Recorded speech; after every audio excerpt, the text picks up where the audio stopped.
And with that, I'd like to ask Marcy Troutman to come up and be on our panel. Marcy's the CEO of Site Minis Incorporated, and she's the founder of Shudan Design Group, and she worked on the internet team at the Home Depot. Sylvia France. Sylvia's got her own company, Evolving Circus, and she's a past marketing manager at the Home Depot, where she was specifically focused on the mobile aspect of it. I'm going through this quickly because we want to get to the questions and to your questions. And then we have Mark Emery, who is a subject matter mobile expert at Definition 6, and previously worked at Neighborhood America, which is one of the largest social networking and mobile marketing firms that I had never heard of till a friend of mine worked there. And I went and looked at their website, and I couldn't believe the clients they have. So it's one of those companies that you might not have heard. It's not a household name unless you're in that business, but they're really huge. And he also has been at Air2Web, which is a startup company here in Atlanta that's been around a long time. So with that, I'm going to start off and going to throw this question out, and I'll start with Sylvia on this one, and then we'll move down the panel. Sylvia, I'm a company, and I come to you and I say, I want to get into mobile marketing, because we know that some of the biggies have, the Procter & Gamble's of the world, the Home Depots of the world, they've started doing mobile marketing, but we don't have a huge penetration yet. We're seeing all these smartphones, everybody carries it around, it's always on. I come to you and I say, I want to get into mobile marketing, where do I start? My first question to you would be, what is your goals and objectives? What are you trying to accomplish? Are you trying to sell something? Is it a promotion based? So you really have to, with a very limited budget, decide what you're trying to accomplish and do it very well. Okay. Mark, how would you answer that for one of your clients? I would probably ask what they're doing with the mobile web. Typically when our clients ask us questions like that, what they want to do is dip their toe into mobile. And what's the first thing that happens when you dip your toe into anything? You immediately pull it out and recoil at how cold whatever it is you're dipping the toe in, which is too often what happens in mobile, and why so many initial implementations are kind of one and done mobile executions. Okay. And what do you do when, just as a follow-up, and then I'll let Marcy chime in here, what do you do when they say, well, what kind of budget do I need to get started? First of all, mentally I add a 0 to any number that I hear, but realistically, it's going to take a sizable investment. If you're thinking about mobile as a campaign strategy, and that's your first foray into mobile, you're just bound to fail. So it has to have some kind of capital budget behind it. Okay, Marcy. And my first response would be the mobile web, just for the reach and frequency, just so that you can measure what your consumers are doing on mobile, who's going to what phone, and so that you can actually put a strategy together with your SMS campaigns and your QR code campaigns that may be tied to all of your print and advertising media pieces. Those can actually produce landing pages on the mobile web that would allow you to prove an ROI and foot traffic to the mobile, through the mobile web, that you can bring back to your accounting department for that extra 0. Okay, so you mentioned the word ROI, the acronym, and that's the key thing here. So I just saw where Nielsen and some of the other heavyweights or ComScore are trying to come up with metrics that everybody agrees to for mobile marketing. Click-through metrics, page views, time on site, all these kinds of things. And without a standard out there, A, do you feel like this is hurting the industry because we don't have a way to measure it? And B, how do you measure today? You mentioned an ROI and metrics. How does someone use mobile marketing and measure it? In the companies that we've been working with, and we've seen this as an example, if you're going to if you're going to market a product, we'll just use a movie, HBO movie, or an HBO show, we'll use that show Luck. We're in New York City, and they have a sign on the bus stop. They have brochures in all of the hotels, and they have billboards, and they have ads on the television.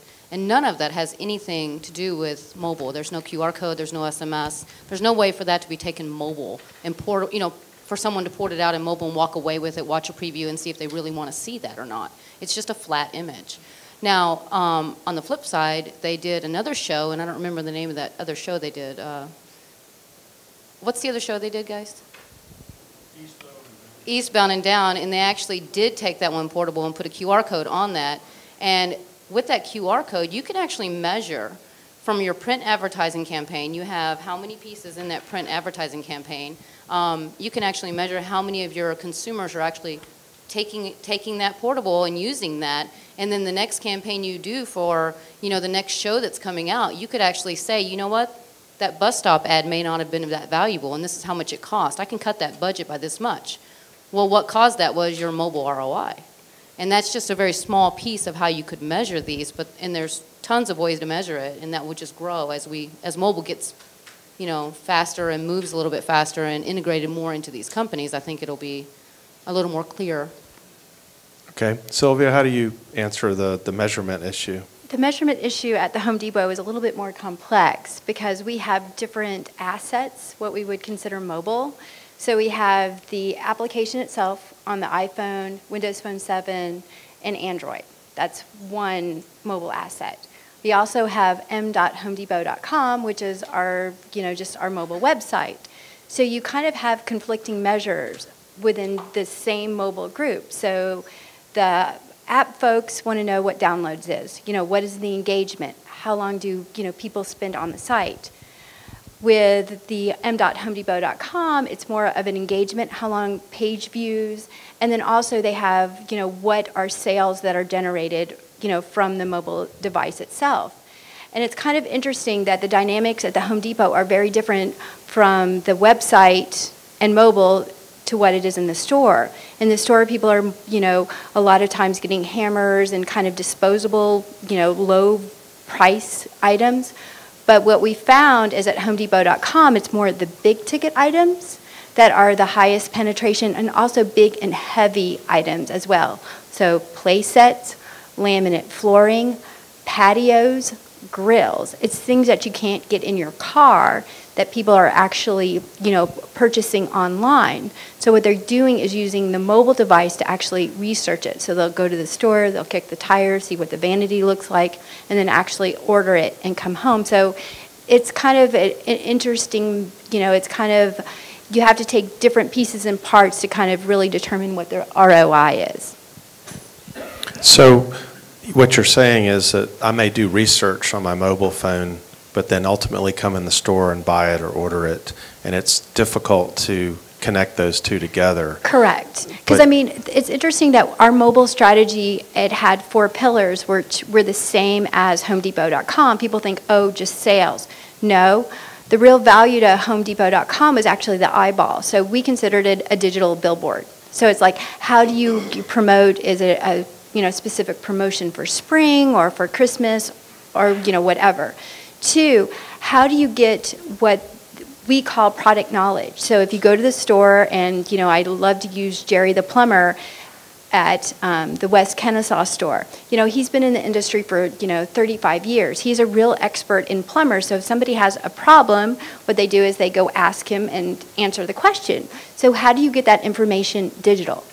The 3rd pillar was actually revenue.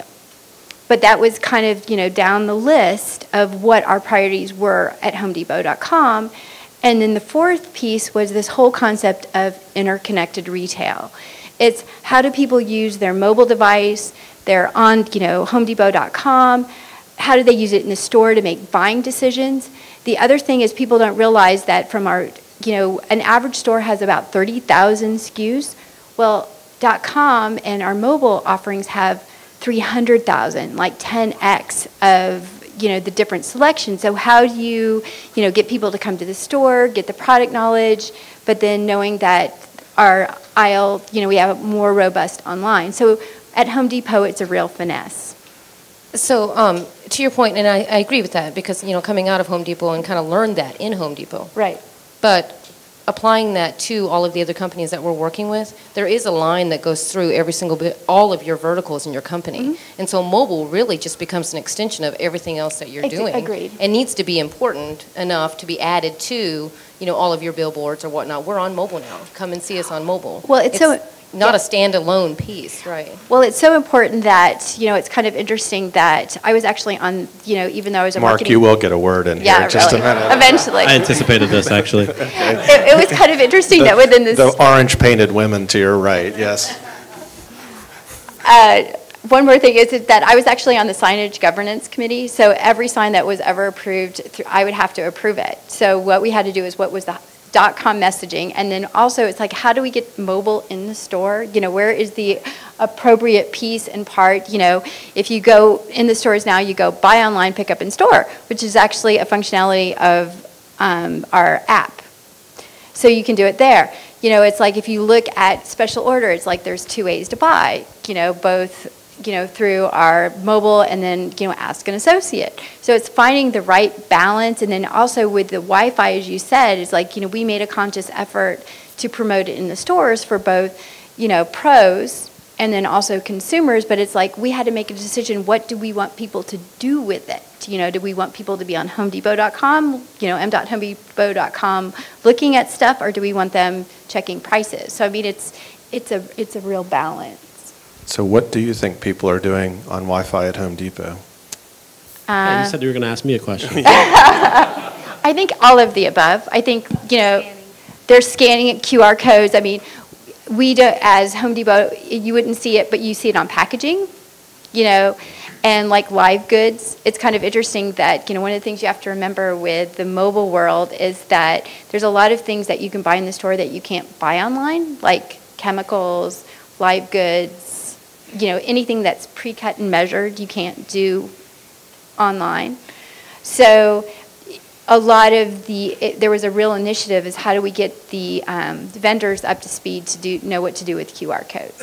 Yeah, so it sounds like it's really not for amateurs to go down this mobile path because there's a lot of potholes along the way. Mark, I'll let you chime in here and tell me how your clients are measuring mobile, and are they just going into it because mobile, everybody's carrying around a smartphone, they need to be there, or? There's a little bit of that, and frankly, there's a lot of reluctance and fear around metrics in mobile.